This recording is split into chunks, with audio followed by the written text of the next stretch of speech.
May isang mama na maawitin, no? He would always be singing. No? May mga tao kayo nakikita na kanta ng kanta, no? Parang merong sa kanilang puso may awit na laging masaya at magaang dinadala ang buhay.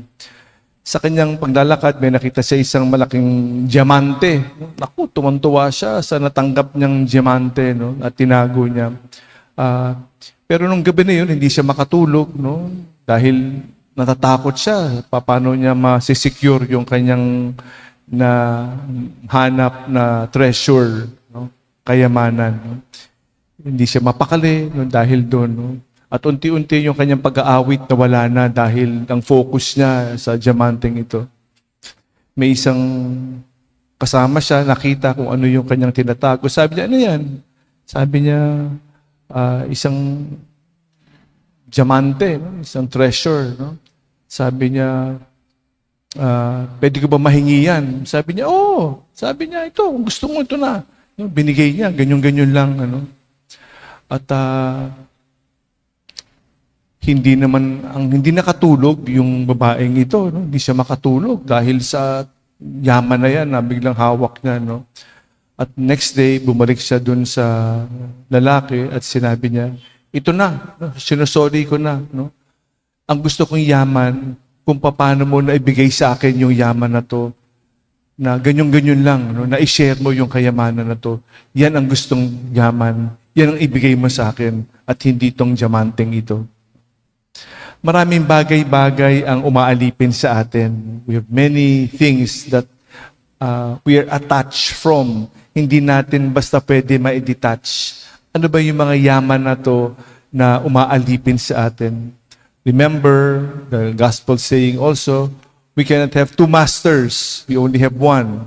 We despise the other and love one another. Hindi tayo pwede mamangka sa dalawang ilog. We are reminded beautifully of this gospel today. And beautifully, the gospel, if I will go back to it, no, may isang mayaman na binata na lumapit kay Jesus. Tinanong, what must I do to have eternal life? Buhay na walang hanggan.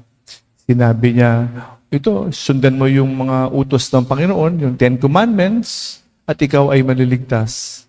Pero sabi ng bata, ginawa ko na yan. Ginagawa ko na yan. Simula nung bata ako, what else can I do? Sabi niya, there is one more thing. Isa pa, kulang pa ng isa. Ano yung kulang? No? Ano pa kaya yung kulang natin para tayo hindi lang pagsunod sa 10 utos ng Panginoon? Ano pa ang kulang? Sabi niya, go, sell what you have, and give to the poor. Dahil dito, yung mayaman, no, umalis na malungkot dahil napakayaman niya, no, at hindi niya mag-give up yung attachment na ito. Hindi niya pwede i-surrender. Dahil dito, alam naman natin, no, yung tukso ng kayamanan, the possessions, if we are not careful, will possess us. Aangkinin tayo ng yaman na yan. Yan ang magiging master at yan ang mamumuno sa ating buhay. It's a reminder of how dangerous this is. Kaya nga si Jesus, sinilang sa lupang ibabaw na to at pinili niya hindi maging mayaman, kung hindi maging mahirap para siya'y malaya na makasunod sa kanyang ama. At last week, fiesta ni San Francisco de Assisi, one of the most Christ-like persons to walk the face of the earth. Dahil dito, siya'y mayaman, pero pinili niya maging dukha para hindi maalipin. Alam naman natin kung gaano kalaking tukso ang yaman. Ikukulong tayo eh. It will possess us eh. At alam ng Diyos, yung tukso na yan, alam na alam ni San Francisco de Assisi, at alam natin lahat ano mangyayari sa yaman. Sabihin natin, hindi, di bale, iba ako. Pag ako yumaman, walang problema, I will be detached. No, it is not so. It is a great temptation because it will never be enough. Gusto natin more. Greed will overtake us. Kaya nga yung buhay natin ganito, yung mundo natin ganito, kasi we always want more. Dahil dito, dahil sa kasakiman, we want more. Greed, more and more. No? More than we can ever dream of. Dahil dito, nagkakagera, no, sa ating puso. Dahil dito, may gera sa ating mga tahanan. No? Nag-aaway, pamilya. Dahil kadugo, magkakapatid. Dahil sa yaman. No? Dahil sa pagparte-parte ng kayamanan. No? At kung ano-anong bagay, horrible stories which will make the parents in their grave, no, turn in their graves. Dahil sa mga horror stories na narinig natin, nag-aaway-away ang magmamahalan. Mag-asawa, magkapatid, dahil sa yaman. All because of greed. And we see what is happening to the world in a larger scale.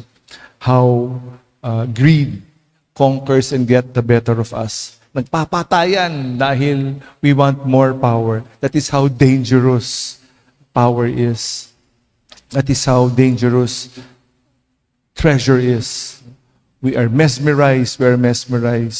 So again, we are reminded of eternal life. How do we have eternal life? We have treasure that imprison us. Kaya 2 ulit o 3 ulit sinabi ni Jesus sa Ebanghelyo ngayon, no? It is difficult for a rich man to enter the kingdom of heaven. Mahirap. Inulit pa niya sa Tagalog. Talagang emphasize. Yung pangalawang beses sinabi niya, talagang mas mahirap. No? Pinakamahirap yung salitang ginamit. Talaga. No? Mas madali pa makapasok ang kamelyo sa butas ng karayom kaysa isang mayaman na pumasok. That is how difficult it is. Because it will truly kakainin tayo ng sistema. Pero patuloy tayo namamangha. Because of the value system the world has to offer. Yung values, ano ba yung values natin talaga? No? What are the true values given to us by God? We pray that we may not be imprisoned by these values. We pray for the kingdom values. At kung ang value na yan, aalagaan natin. We will feed this value at hindi yung value ng kamunduhan, which is never satisfied. We ask God to help us. It is very difficult, if not impossible.